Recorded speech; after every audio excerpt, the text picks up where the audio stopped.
no, it went really well. I was happy with the food and everything. Obviously, the quality of the ingredients that Neil at Udell's has supplied us with is second to none. He's supplied us for years and things, so it's, you know, it's great. And also flying fish as well with an amazing turbot. But you know, all the customers loved all the dishes, I think, and it's just nice to get out of the kitchen and have a bit of interaction and see the customers, you know, expressions on the faces and things, and you know, asking loads of questions and stuff. It's, you know, it's good. With a bit of a sort of signature dish, if you will. I sort of hate that word, but I suppose it is really, you know, it's a white chocolate and caviar and smoked eel and Granny Smith apple dish that we've done for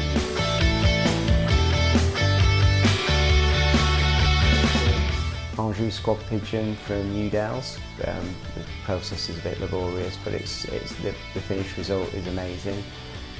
With salt-baked celeriac, fermented Yorkshire garlic, and nasturtiums and nasturtium pesto.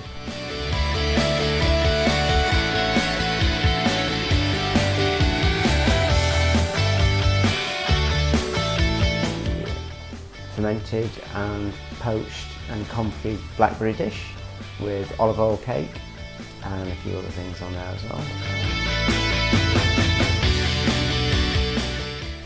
And then we finished off with hazelnut parfait with hazelnut cake, roasted and salted hazelnuts, dark chocolate feuilletine, hazelnut powder and yoghurt sorbet.